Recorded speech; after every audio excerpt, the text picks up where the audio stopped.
సిలువను గూర్చిన వార్త నశించుచున్న వారికి వెరితనము కానీ రక్షింపబడుచున్న మనకు దేవుని శక్తి.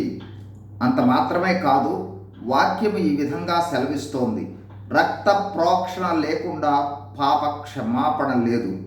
అయితే ఎడ్ల యొక్కయు మేకల యొక్కయు రక్తము మానవ పాపములను తీసివేయలేని పరిస్థితుల్లో మానవ పాప విమోచనార్థం తన సొంత కుమారుని ఈ లోకమునకు పంపి ప్రాయశ్చిత్త బలిగా యేసు ప్రభువును కల్వరి శిలువ మీద అర్పణగాను బలిగాను అర్పించాడు దేవుడు.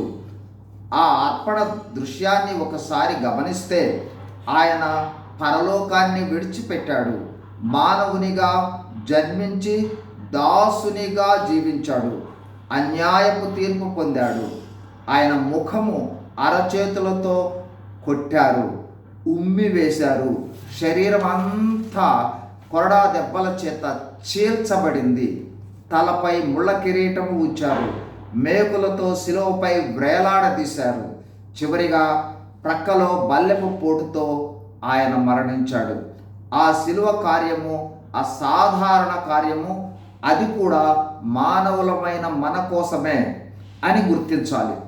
అంతటి క్రయము చెల్లిస్తే కానీ మానవునికి విమోచన కలుగలేదు. విమోచన జరిగితే కానీ రక్షణ రాదు. అంతటి క్రయము చెల్లించడం వల్ల వచ్చే రక్షణ మానవునికి ఇంకెంత గొప్పదై ఉంటుంది. అందుకే భక్తులు రక్షణను వర్ణించుటకు మానవ జ్ఞానము చాలదని, ఆ రక్షణ ఔన్నత్యం పరలోకంలోనికి వెళ్ళిన తర్వాత కానీ గ్రహించలేము అని అంటారు. అందుకే సిలువను గూర్చిన వార్తలో దేవుని శక్తి దాగి ఉంది అని వాక్యం తెలుపుతుంది. అయితే ఈ రక్షణ మానవులకు ఉచితం. కేవలము నా పాప ప్రాయశ్చిత్తము నిమిత్తమై యేసుక్రీస్తు ప్రభువారు కల్వరి శిలువలో మరణించి సమాధి చేయబడి తిరిగి లేచాడనే సత్యాన్ని విశ్వసిస్తే చాలు, ఈ గొప్ప రక్షణ మన సొంతమవుతుంది. God bless you. Thank you.